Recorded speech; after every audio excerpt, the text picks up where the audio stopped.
Talk995.com, 7:06 our time. It is the 9th of July of 2026. Got ourselves now a 40% chance of rain today, 91 for a high. Cloudy and a 40% chance tomorrow, about 94 for a high, and then 50% chance coming up on Saturday, 95 for a high. Yeah, boy. The chance of rain actually goes a little up on Sunday, so Sunday's really our best chance for rain, and it looks like we've kind of hit the jackpot with this summer pattern. Somehow it just keeps coming through for us. Woohoo! Better than a drought. I will say that. I don't mind the okay. 15, 20-minute shower Yeah?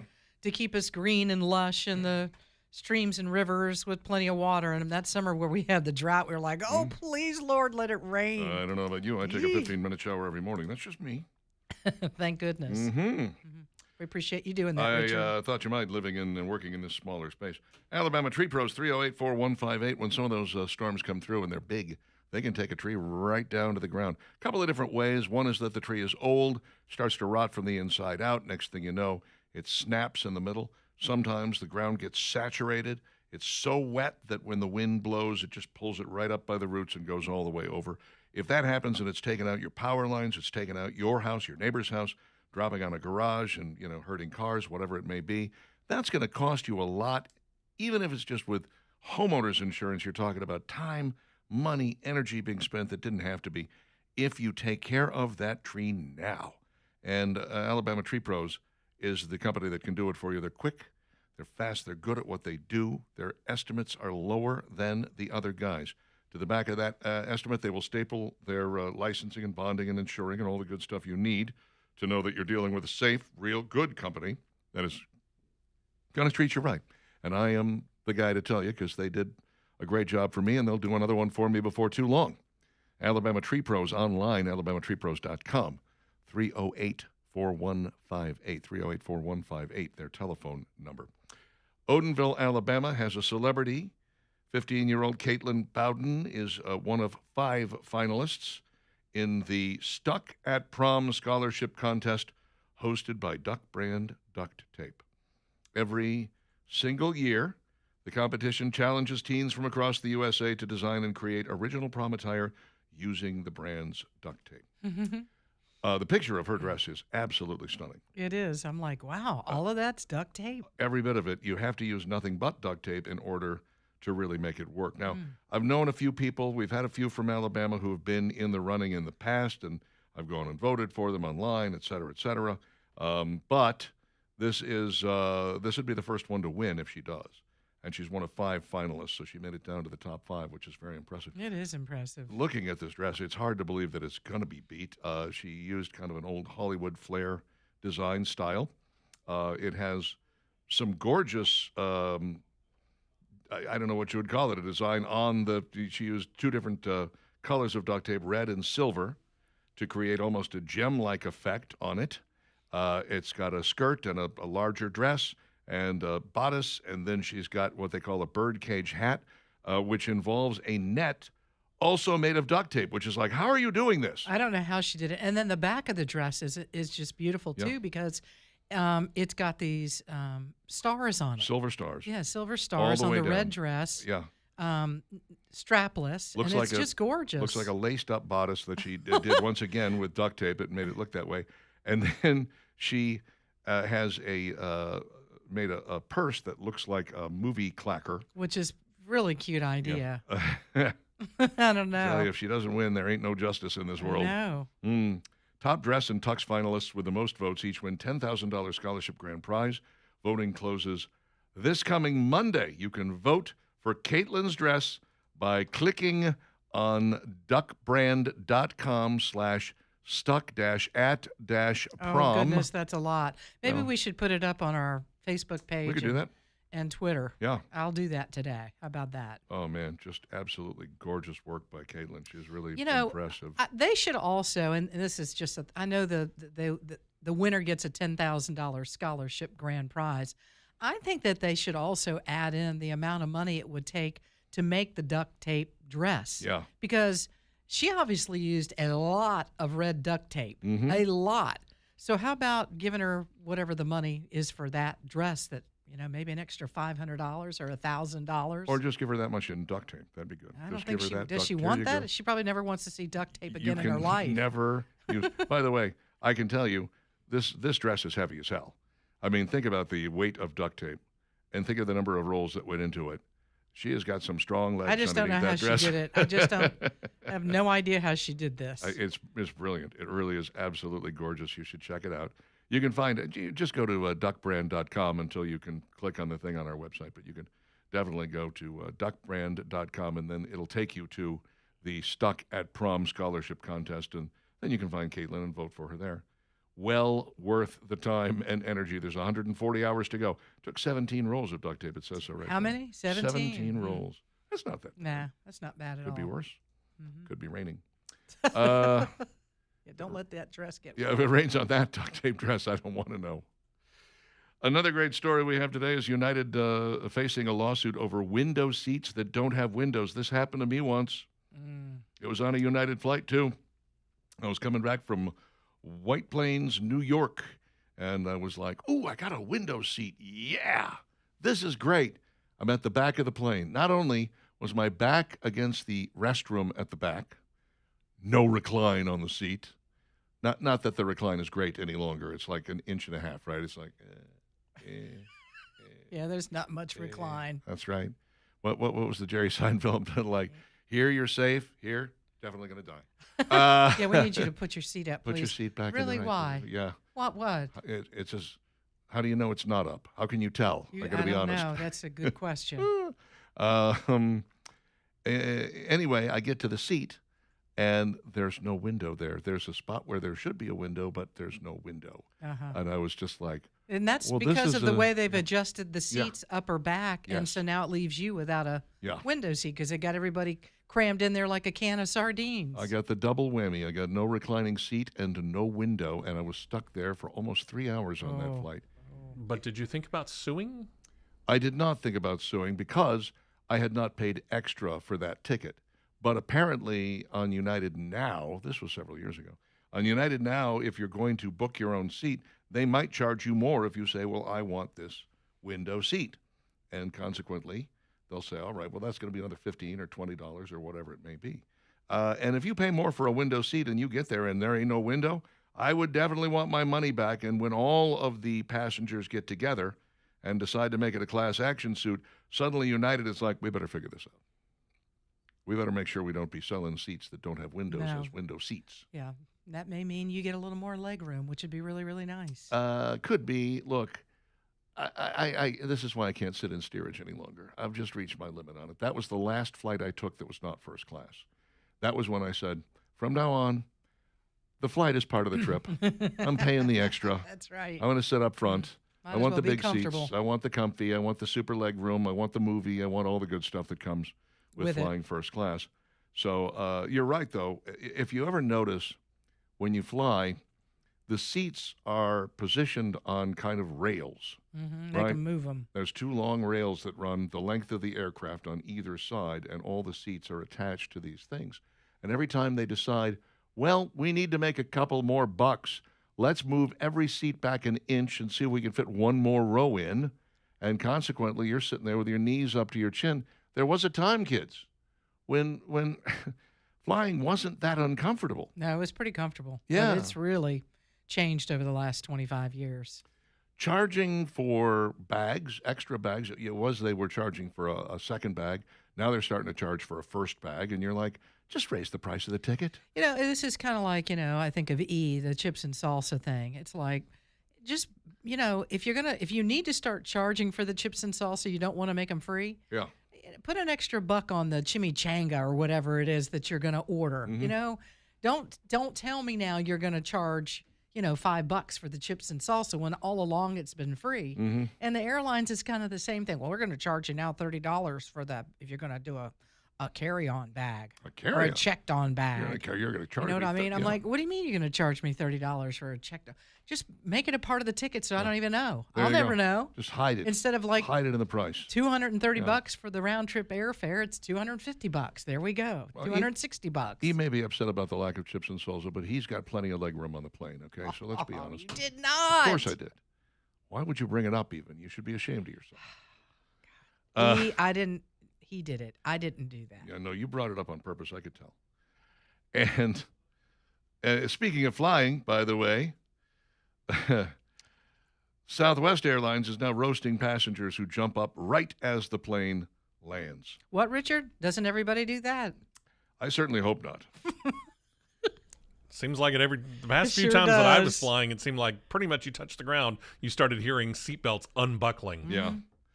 By the way, that's a terrible idea because there have been a few collisions on runways and jetways and things of that nature. You You're going to know. wait till you're all the way to the gate. Yeah. You're not getting anywhere faster by jumping up when the plane lands. You should probably just stay down, sit there, wait till you get to your gate, and then go ahead and get up. Everyone's going to muscle their way through. I don't usually fight unless there's a connection. I stay in my big, comfy first-class seat, just relax and enjoy myself with my Barbie pillow and my tiny blanket. And then, when things start to clear out, then I get up and I go. It's just easier and more convenient that way. And usually I'm traveling alone, so it makes it very sad and lonely. I mean, Yeah, easy. I'm one of those. I do not jump up. Now, if it's a long flight and I know you're going to be standing there for a few minutes, and I've got to stand because my knees or my back or something's bothering me. Yeah. Then I'll stand up. But normally I'll just sit and wait till the aisle clears and everybody's off. Yeah. Because you're not going to save that much time. Well, as long as we're talking about things on planes that disturb us, this trend of tying a twine handle onto a refrigerator box and calling it a carry-on has to end. I mean, they get it in there and they're like, we'll check that up here for you. I'm like, he should have just checked it. He should have just checked it like a normal person. Instead, he's bringing an appliance onto a plane. This is my carry-on. It won't fit in the overhead. No, of course it won't. It's a suitcase. It belongs in the hold down below. What's wrong with you? Yeah, just but for you, everybody Tracy. now, Just for you, Tracy. Shut up. everybody now takes that 21, 22-inch suitcase Mm-hmm.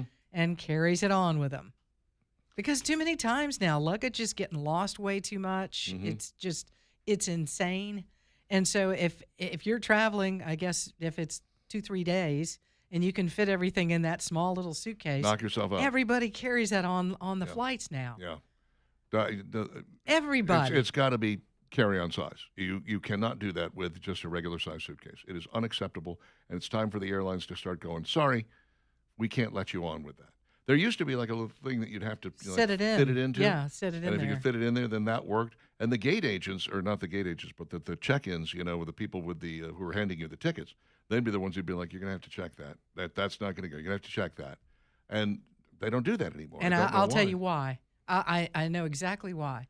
Because people pitch a fit Yeah. to get their way, and they don't want to have that combative back and forth Well. right there at the gate where everybody's trying to load into the plane because they want to get everybody loaded in as quickly as possible, and they don't want the controversy. Uh-huh. That's the problem. This is It was, where- if I raise Cain, they'll let me through with this piece of luggage. And Nope. that's the attitude We'll now. let you on. The luggage has to stay here.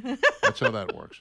You have no idea Or what how kind about of this power luggage I have. is welcome? You're Yeah, not. I got a lot more power than you think.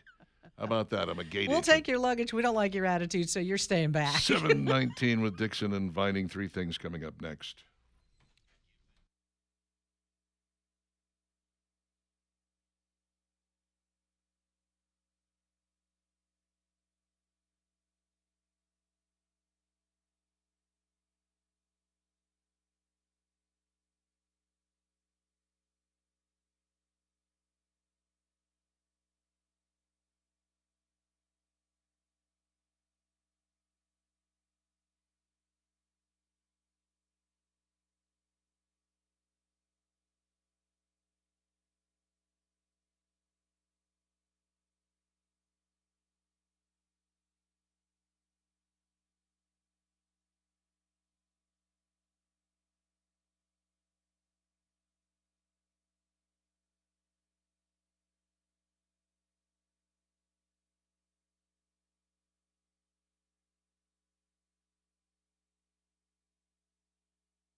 724 Talk 99.5, talk995.com. Let's dive in and get right to this, shall we? And now, it's Dixon and Vining's top 3 things you need to know. Around 90 targets were struck in Iran last night. Iran, of course, rattled their saber and threatened grave consequences. Yeah, right. Okay. Yeah, this is the pattern, basically. First, we hit them, then they threaten, then we hit them again, then they threaten some more, then we hit them again, and then they say, how about we talk? And then they drag their feet, and they don't adhere to any of the things they say. And Donald Trump reached his limit on it. He said so at NATO. He said, we'll go in, we'll negotiate these things, we'll get them all settled. And then Iran will go and say, we didn't talk about any of that. Okay, well, you can't say one thing in the negotiating room and another thing in public.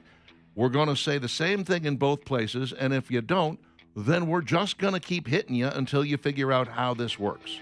And there's really nothing else that can be done about it because this is the only thing they understand. Yeah, that they're lying about that. And then, of course, the 3 ships that were targeted this week, commercial ships trying to get through the Strait of Hormuz. It's like, this has to stop. There's a ceasefire. We're in negotiations. We're trying to get a peace deal done. You get no nukes, and no, you're not going to charge a toll through the Strait of Hormuz. And yet they still hit 3 ships. We took an awful lot of their little boats out there, IRGC boats that they were using to attempt to intercept boats in the Strait of Hormuz. Also took out some of the stuff around the strait that they were using to launch rockets and things from. And drones from. So hopefully we will create a situation where it's much more difficult for them to close this thing and where ships are more willing to go through. And essentially, if we can remove the teeth out of Iran and create a situation where they have no power, they will eventually have to capitulate because we're, once again, stopping the oil. We're not letting them sell any oil. Their tanks are going to fill up again. If need be, we'll go ahead and start hitting the infrastructure, because right now we're hitting just military use sites. But there are dual-use sites, like, say, power plants and water desalination plants and things of that nature. We can make life very, very hard for the Iranians if they continue down this road, and it appears as though they don't know any other way, so life is going to have to be made very, very hard for them, apparently.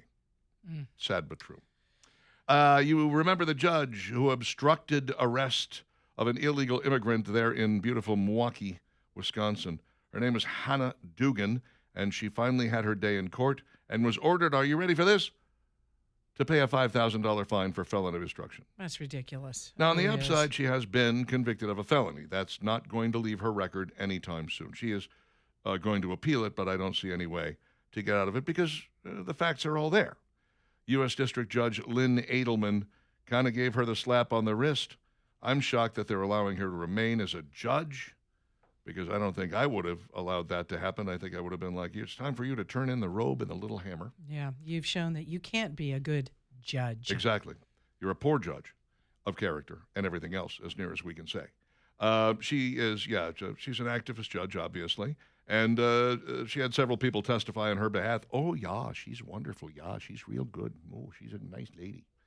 That's nice lady that doesn't follow the law. That's my Wisconsin impersonation right there. My Milwaukee, Wisconsin person. Hannah models what it means to be a Christian, said Reverend Gregory O'Meara, a Jesuit priest, lawyer, and law professor who met Diggin at the University of Wisconsin's Law School. Janine Geske, a law professor at Marquette University, said Dugan's life wasn't completely defined by her work. And on and on and on. Look, she actually attempted to allow a man who was about to be on trial for strangling his significant other and beating his roommate, both of whom were there to testify against him. Again, this is an illegal immigrant. And instead of allowing him to be arrested and deported after that trial, she snuck him out the back door and tried to get him down the street. Fortunately, ICE agents caught up with him, and he is no longer a member of this country in any way, shape, or form. But good Lord, the fact that we had to do that, because to her it was more important that an illegal immigrant go free than that these 2 other people receive justice, is just a sign that she had no business being a judge. And I think this does not bode well for other judges that think that maybe they can get away with this because, look, she got a hand slap, no jail time, and a $5,000 fine. That's you're not using her as an example of what not to do. You should be doing that. The PSC, Public Service Commission, is seeking to control data centers with a balancing act between Alabama Power and rate payers. Look, there should be some sort of controlling entity here. I guess the Public Service Commission is making a bid to be that group of people. But we know for a fact that these data centers use a lot of power, and either they're going to have to start creating their own, like, say, paper mills. They actually have a power plant and a paper mill that creates their own power, which is nice. Or they're going to have to figure out how they can do this with less power, and we can't have rolling brownouts in nearby neighborhoods. No. Because the data center is sucking all the juice up, right? We'll get down to it, and the PSC might be the controlling legal authority, or maybe the legislature comes to a different conclusion. But I think we're on the right track here in saying there has to be some sort of overarching hand on things. There has to be a little control, and the right PSC now, may just be it. Right now, there's a lot of communities that are fighting back on these Yep. data centers. Yeah, there are. We need them, but we're going to have to figure out a way to do it right. 7:30, Dixon and Vining, Talk 99.5, talk995.com. Pizza Hut Talk coming up next.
$7:35, Dixon Dividing, Talk 99.5, talk995.com. You can still rock in America, last I checked. I think you need a permit, though. Do you have Yes, to? you Do you do. have to go somewhere? Go down to the county? Be a good idea to get See, a permit. Get yourself a permit before you can rock Yep. in America. 7:35, and yeah, we got about a 40% chance of rain this afternoon, 91 for a high cloudy, and 40% again tomorrow, 94, 50% on Saturday with a high of 95. The rain really starts to come in on Sunday. Ooh, look out. Yeah. Sunday rain. Rain, rain, rain. All right, make yourself comfortable. Just get ready for it. It's okay. Yep. Lazy day around the house. That'll be okay. Figure something Sunday's good like that. Go to church in the morning. Update on Caitlin and the duct tape prom dress. Yeah. Okay, so on our Twitter account, the Talk 99.5 Twitter account, and the Facebook account, we have put a link there for you to vote for her to get her to win. So when you go to either of those accounts and you click on what you see at the top of the page, it'll say vote. When you click on vote, and I'm telling you this because I spent about 5 minutes going, why isn't this working? Caitlin's picture will come up. Don't click Caitlin's name. Click the picture. Just put your cursor over her red dress. When you do that, it'll put a purple line around the box of the dress that she's in. And then you hit cast my vote at the top of the page, just above her. There you go. So that's how you can do it. And very I was complex. over here going, why is it not working? The little finger is showing over Caitlin's name, and I'm clicking that, and nothing's working, and it's going back to this other page. But, yeah, it's a little tricky. This is not so user-friendly. They're making it difficult. Uh-huh. It is not what I would call an intuitive website. No, let's it's put it not. that way. So just trying to help you out. I'd love to see her win. Wouldn't that be awesome? From Yeah, I mean, Odenville, Alabama. I like the rest of these dresses, but none of them are quite as classy as hers. Hers I there's a agree. great 1940s Hollywood look to it. One of these kind of looks like a birthday cake, which is interesting, and another one is just a like a parrot. One of them is like a parrot. Yeah, that's awful. That's unacceptable. that is And then not- the other one is like a, I don't know, like a huge Southern bell. Yeah, the giant Southern Belle thing is not working for me. No, That's it looks gotta like weigh, a cake. It's got to weigh actually. 10,000 pounds. That's got to be a woof, baby. Yeah. Anyway. So Caitlin's got a good shot there. Best of luck to her. Go by, see our good friends over at Birmingham Broker when you're ready to sell a used car, truck, or SUV, or maybe classic car. It is one of the best ways to sell a vehicle, get all the money that you can out of the vehicle. Only you don't have to do any of the hard work, which is really nice. Usually when you sell a car, you're busy, making sure it stays cleaned and vacuumed on the inside and the outside looks good and everything's shined up because somebody might want to look at the vehicle. What a pain. It's a royal pain to do that. But Craig over at Birmingham Broker takes your vehicle. Just run it over to them downtown Birmingham at 2224 4th Avenue South. They give it a look over, maybe clean it up if it's got some scratches or dents, and they get it listed. They handle everything. You don't have to do anything but just leave it with them for a short period of time because they're pretty good at selling your vehicle quickly. He sold my car in 5 days, and then I took the check, and I went on and bought my next vehicle. And it was nice to have that ability to negotiate with that money in hand. It made a big difference. And so if you want to keep as much equity as you can out of your vehicle and you don't want to hassle with selling it, I can't think of a better way to do it than with our good friends at Birmingham Broker. And I say that because they've been with us for more than a decade. We know what they can do for our listeners and for you guys. So reach out to them when you're ready to get into a different truck, a different SUV. Maybe you want to get into a sports car out of that truck. Sell your vehicle today through Birmingham Broker. BHAMBroker.com, BHAMBroker.com. 7:39. I don't know when. I'll ask you guys. What do you remember the age you were when you first ran across a Pizza Hut? Probably like 10. 10. I was thinking Little League 8 or 9, probably. Okay. We did not have one in Minneapolis, at least not Really? one anywhere near me. If there was one, I didn't see it. We had a number of pizza places that popped up. Obviously, we had a Shakey's. Who didn't love a good Shakey's pizza? Got a guy there with a banjo and a player piano and all We that didn't good have stuff. Shakey's. Yeah, no Yeah, Shakey's no for you. Shakey's. No. Wow, you were a deprived child. Yeah, I guess so. We had a place called Cicero's. There were 5 locations, and each one of them had a classic movie theater organ in it, like the old silent movie era. That's funny. And they were operated by pneumatics and lots of different stuff. Like there was snare drums and cymbals and horns and things all over the place. and tubes that ran to them. So when the guy was playing it, he could start the drums up, and you'd actually sit there and watch the sticks hitting the. It was really interesting. Pizza was terrible.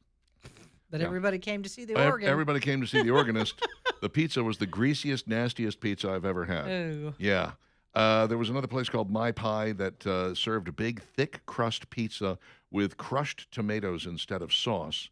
It was a certain kind of taste, a Midwestern sort of taste thing. And then Rocky Rococo's when I was in college, which served a Detroit-style pizza by the slice, which was outstanding.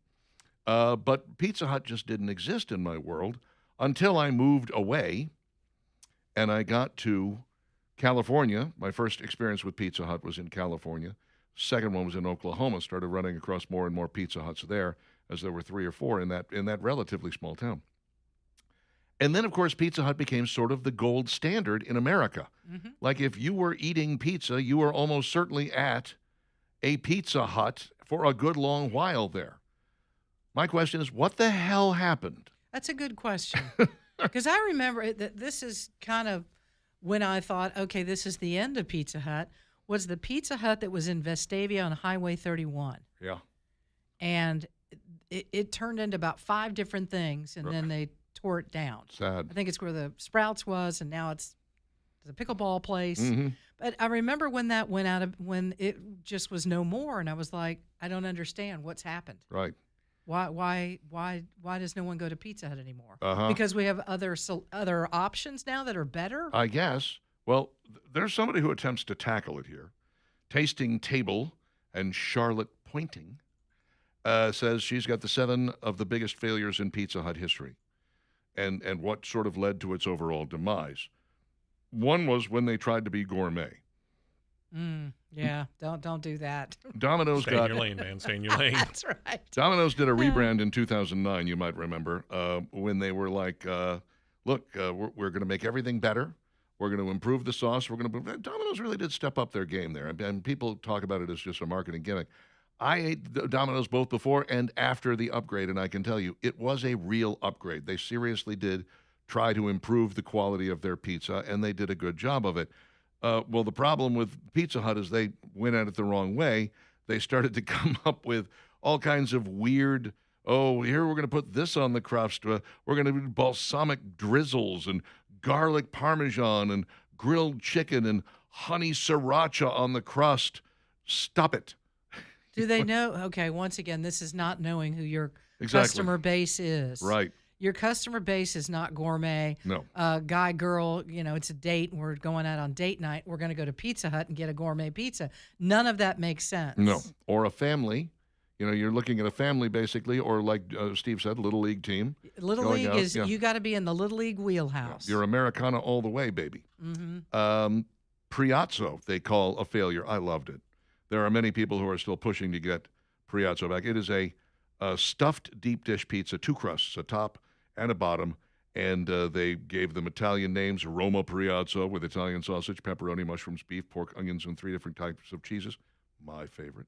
The Milano, similar, but had extra bacon. Napoli contained just 5 cheeses. It was The an bomb. amazing Yeah. taste treat, but they killed it by the early 1990s because apparently I was the only person that liked it. Bigfoot Pizza, while huge and very nice, it was like 2 feet by 3 feet or 2 feet square, something like that. It was last on the list. We'd already had Little Caesars come out with one. Domino's had already come out with one. You were late to the party on that. That seemed to be almost the rule with Pizza Hut. They did not deliver, and in fact, they fought delivery for the longest time. And I was like, good for you. I'm glad that you're not delivering. Make people come to you. If they want your pizza, they should come to you. But apparently, that was the wrong move because obviously, after a long day on a Friday, when you want to park yourself, settle yourself in, and you've taken your shoes off, and the idea of putting them back on again seems horrific to you, you're going to call and get a pizza delivered. Yeah. It's just how it's going to be. You're not going to pile the family into the car and go down to Pizza Hut. It's not where you are. Lack of modernization after the 90s and the 2000s boom. Pizza Hut really did cling to that red roof. Yeah, but you knew what it was. You I go down know. the road, there's a Pizza Hut. I know. Now you're like, there's a bank that used to be a Pizza Hut. We're all kind of nostalgic about it now. They've had several bankruptcies of franchisees. which are not going well. And then they had the AI delivery system debacle where they've insisted and forced this AI upon all of their franchisees, and many of them actually sued them over it and said, we were going great and had a system down, and you made us use this system, and it is failing regularly. So, that's a problem in and of itself. It's funny how it is that, for instance, in the 60s and the 70s, people would look at the older Birmingham buildings and they'd be like, that thing's an eyesore, that needs to come down. We need to put up the brass and glass. It's time to modernize this city. Let's go. And by the 90s and the 2000s, we were like, no, refurbish that building. Don't you dare take that down. That's a big deal. I mean, losing the train station was one of the... I think that Birmingham learned their lesson after that. They're like, don't take down any buildings. Yeah, it was a gigantic failure. Refurbishing these buildings and bringing them back to life is the way to go. Well, there was a time when Pizza Hut was just like, oh, God, that was so old school. Remember, we were kids and we used to eat it all the time, and it was like, eh. And now we look at it and go, I want my Pizza Hut back.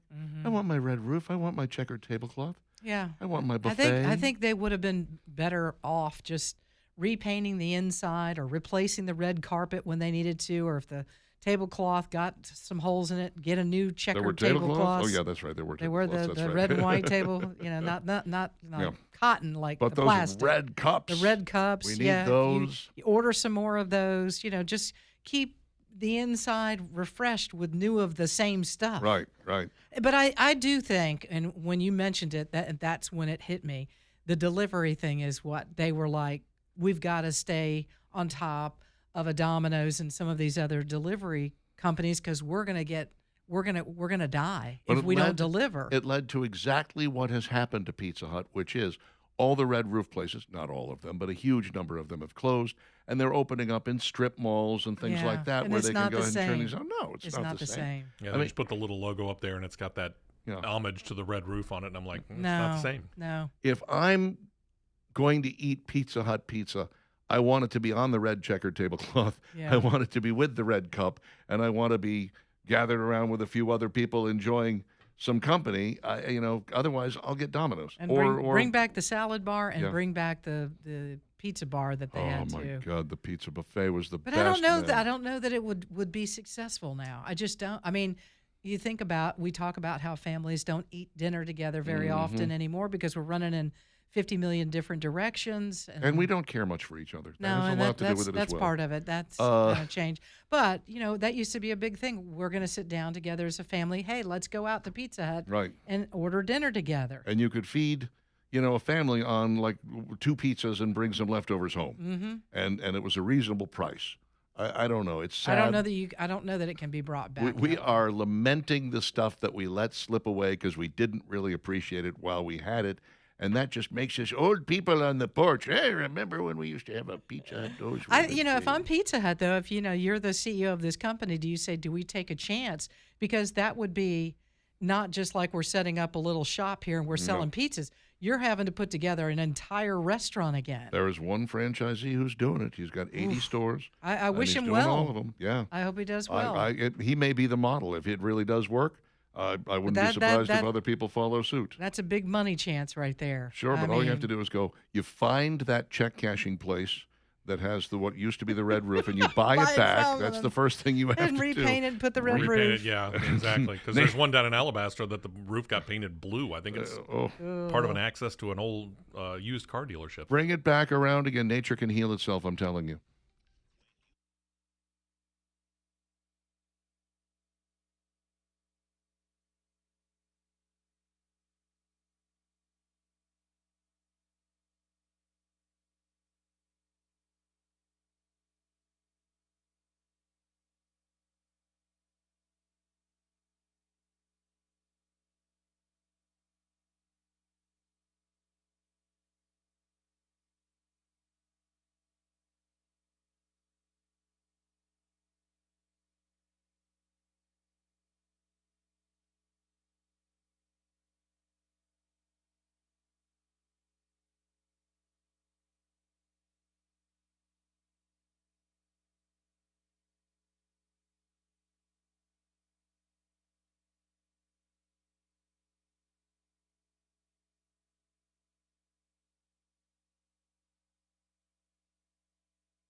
7:53, Talk 99.5 Dixon and Vining.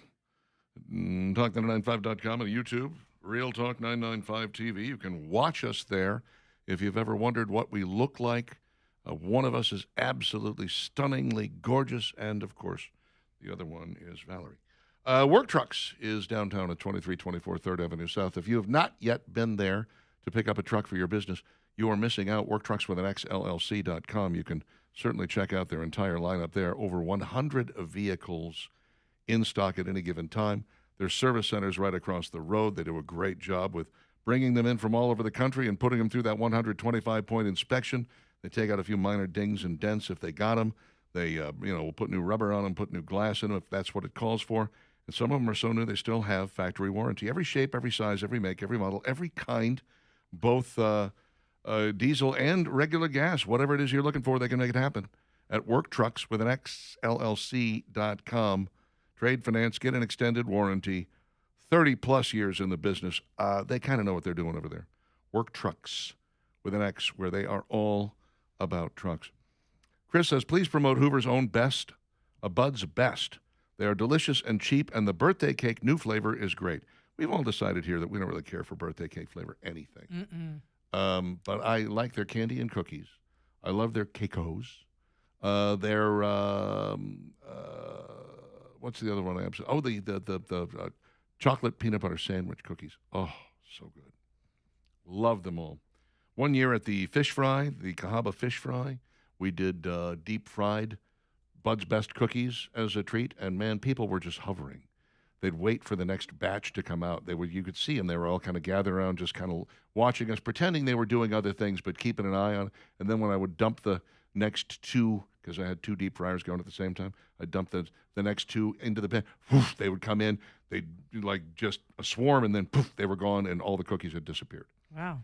And we did not win best side dish or best dessert because we didn't win. I'm like, how could we not have won that? I didn't see them gathering on any other booth waiting for the desserts to come out.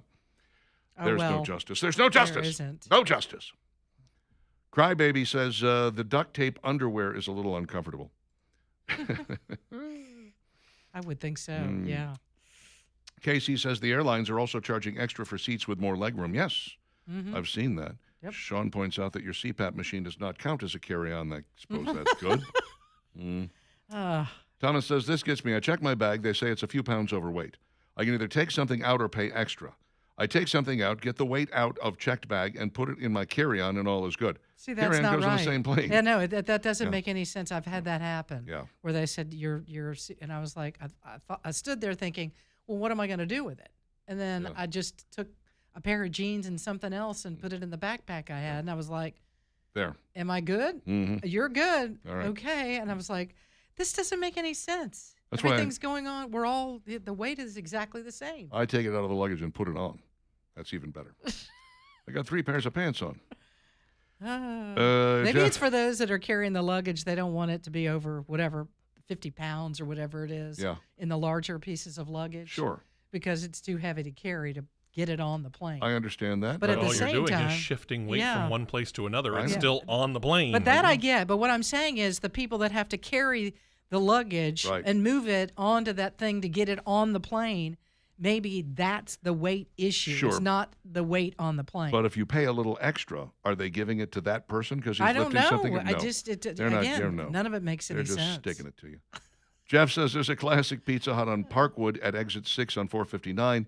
It is for lease. If you peek in the window, it looks like a time capsule. So sad. Oh, let's all go, right? And press our faces against the glass. Not only did I live in that neighborhood and order from that Pizza Hut a couple of times a few years ago, I've lived where I live now for almost 6 years. So this was some time ago. But I was at the grand opening of that Pizza Hut years ago. The grand opening? The grand opening. Oh, that's funny. Was me and Cherry Mason and Mike Royer and Tom, who was the guy? Tom York? Tom, the guy that used to have the motorcycles run over him. He used to like. Yeah. Strong man. I can't think of his name, and he's no longer with us, I believe. But he was there. It was we're doing a benefit for kids, and it was the grand opening of that Pizza Hut, and it was like a huge deal. And so it's like, I was there for the beginning, and I was there for the end because I watched him close it because I was right up the hill. Well, that's And depressing. It was huh? depressing. You've been around that long, I have been Richard, around that long. I'm for that the old. grand opening and I'm the a closing. sad old individual. Wow. Steve says we had a Shakey's Pizza in Midfield. First time our family went out for pizza, my parents took us there. How very nice. What was your favorite pick in Birmingham when you guys did Pizza Friday? Well, it was Pizza Thursdays to begin with. But it was Troops Pizza, which is in Vestavia Hills. Cahaba It's Heights. actually Cahaba Heights, yeah, but it's technically Vestavia Hills. It's right across from Cahaba Heights United Methodist Church. It was a shock to us that this one, we, in fact, didn't even know about it until I ran across a Facebook ad for it. And I was like, maybe we should put this on the list. And we went, and But it was impressive. There were so many good ones. Mhm, There was really only were. one really bad one, and they're not even in business anymore. And so no, we're not going to talk about it. No, we're 'cause not. But They've oh been my here a God. long time. Yeah, they were. That'll tell you all you need to know. They're no longer with us. Nope. But my Like they were just mailing in the goodness. last few weeks. I think you're right. Pizza Hut pizza degraded into salty, slimy slop on a pasty, dry cardboard crust that needed 2 pitchers of beer to wash it down. Wow, tell us Ooh. how you really feel. Man, geez, That was McGee, don't keep it brutal. inside. In Aniana, they brought back the old salad pizza bar, salad bar, even red cups. Yes, I've heard about that. And the other one is bald. LOL. Love the show. Okay, thank you, Anthony. Railroad John writing to us. Aniana Pizza Hut. The sign of the restaurant says the buffet is back. Yeah, I've seen that. Haven't eaten it there. Come to Aztec's Mexican restaurant in Pell City. Best pancakes and the biggest breakfast burritos in town. We're We kinda can't come for busy. breakfast. We're busy during breakfast, We Lynn. can't, I Lynn. don't know if We- you've we noticed or want not. to. We tend to be a little tied up at Now, this that time. said, you want to bring breakfast to us. The aforementioned Mike Royer will be on our phone line in about 5 minutes.